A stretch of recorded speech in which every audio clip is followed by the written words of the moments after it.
दिल्ली लक्ष्मी योजना को लेकर के अब एक ऐसा अपडेट सामने आया है जिसने उन लाखों महिलाओं की चिंता बढ़ा दी है जो 1 सितंबर से अपने बैंक अकाउंट में हर महीने मिलने वाले 2500 रुपए का इंतजार कर रही हैं, क्योंकि कल यानी कि 26 अगस्त को योजना से जुड़ी पात्र महिलाओं को पत्र दिए जाने हैं और सरकार की तैयारी है कि 1 सितंबर से इन महिलाओं के बैंक खातों में पैसे भी भेज दिए जाएं। लेकिन इसी बीच दिल्ली हाई कोर्ट ने योजना की एक अहम शर्त पर सवाल उठा दिया है, जिसके बाद अब चर्चा हो रही है कि अब 1 सितंबर को इस योजना का पैसा मिलेगा भी या नहीं, क्योंकि ये मामला कोर्ट में पहुंच गया है। जब तक सुनवाई नहीं होती तब तक इसके पैसे नहीं मिलेंगे। लेकिन ये सवाल आखिर उठ ही क्यों रहा है? दिल्ली हाई कोर्ट ने किस शर्त पर सवाल खड़े किए हैं? जिन महिलाओं ने फॉर्म जमा कर दिए हैं उनका क्या होगा? महिलाओं को पैसा कब तक मिलेगा? हम आपको सब कुछ बताएंगे इस वीडियो में। दरअसल दिल्ली लक्ष्मी योजना के तहत पात्र महिलाओं को हर महीने 2500 रुपए की आर्थिक सहायता देने का प्रावधान है, लेकिन इस योजना के एप्लीकेशन प्रोसेस में संबंधित क्षेत्र के एमपी या फिर एमएलए का इंडोर्समेंट यानी कि सिफारिश पत्र को भी जरूरी दस्तावेज में शामिल कर दिया गया है। यानी कि जिन महिलाओं को इस सुविधा का लाभ चाहिए उन्हें अपने एरिया के एमपी या फिर एमएलए से एक सिफारिश पत्र लेना पड़ता है और इसी शर्त पर अब दिल्ली हाई कोर्ट ने सवाल खड़े कर दिए हैं। कोर्ट ने सरकार से पूछा है कि आखिर किसी महिला को योजना का लाभ देने के लिए उसे अपने सांसद या विधायक से सिफारिश करवाने की जरूरत क्यों है? अगर एमपी या फिर एमएलए की सिफारिश सिर्फ एक विकल्प होती तो शायद कोई दिक्कत या परेशानी नहीं थी, लेकिन अगर लाभ लेने के लिए यही जरूरी रास्ता बना दिया गया तो सरकार को इसकी वजह बतानी होगी। सुनवाई के दौरान कोर्ट ने यह भी सवाल उठाया कि जब किसी महिला की जो पात्रता है जांच के लिए income certificate, daily residence proof, voter ID और दूसरे जरूरी डॉक्यूमेंट्स लिए जा सकते हैं, तो फिर एमपी या फिर एमएलए की सिफारिशों को अनिवार्य बनाने की जरूरत आखिर क्या है?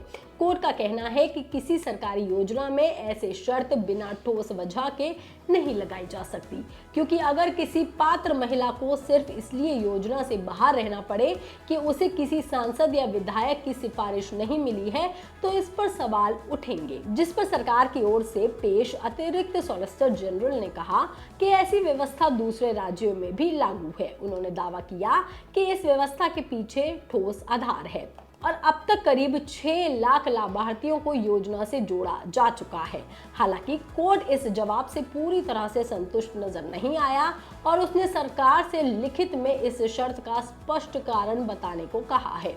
बता दें ये याचिका पूर्व कांग्रेस पार्षद अभिषेक दत्त और मौजूदा पार्षद वेदपाल शीतल चौधरी की ओर से दायर की गई थी, जिसमें इस शर्त को चुनौती दी गई थी। याचिकाकर्ताओं का कहना है कि गरीब महिलाओं को आर्थिक मदद देने वाली योजना का लाभ लेने के लिए राजनीतिक प्रतिनिधित्व की सिफारिश की जरूरत क्यों पड़ रही है? ये करना गलत है। याचिका में आरोप लगाया गया है कि इससे सांसद और विधायकों को अपनी मर्जी से सिफारिश देने या रोकने की खुली छूट मिल सकती है और सरकारी मदद राजनीतिक सिफारिश पर निर्भर नहीं हो सकती। लेकिन अब उन महिलाओं का क्या होगा जिन्हें इस स्कीम के जरिए मदद मिलने वाली थी? क्या अब वो मदद नहीं मिलेगी? तो अब यहाँ सबसे जरूरी बात समझिए, हाई कोर्ट ने फिलहाल दिल्ली लक्ष्मी योजना पर कोई रोक नहीं लगाई है। यानी कि कोर्ट ने ये आदेश नहीं दिया है कि 1 सितंबर से महिलाओं को 2500 रुपए की आर्थिक सहायता देना बंद कर दिया जाए। कोर्ट ने सिर्फ सरकार से एक शर्त की वजह पूछी है। हाई कोर्ट ने दिल्ली सरकार को 10 दिन के अंदर एफिडेविट हलफनामा दाखिल करने को कहा है। अगली सुनवाई 17 अक्टूबर को होनी है।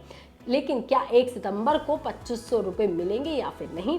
देखिए, अभी तक ऐसी कोई कोर्ट की तरफ से रोक सामने नहीं आई है जिससे ये साफ कहा जा सके कि 1 सितंबर का जो पेमेंट है वो रोक दिया गया है।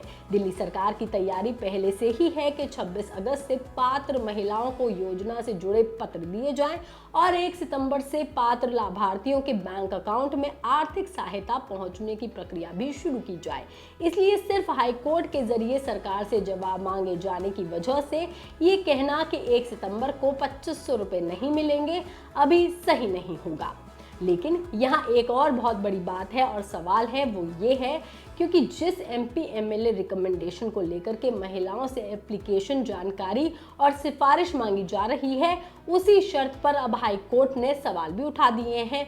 यानी कि सरकार की योजना फिलहाल चल रही है, लेकिन उसकी एक अहम शर्त अब न्यायिक जांच के दायरे में आ गई है, जिससे इस पर असर भी पड़ सकता है। वहीं उन महिलाओं की बात करें जिन्होंने पहले ही एमपी या फिर एमएलए की सिफारिश लगा करके अपना एप्लीकेशन सबमिट कर दिया है और उनका वेरिफिकेशन भी पूरा हो चुका है, तो अभी तक उनके पैसे रुकने की कोई जानकारी नहीं है, क्योंकि हाईकोर्ट ने रिकमेंडेशन की शर्त पर सवाल पूछा है, ना कि महिलाओं की पात्रता पर।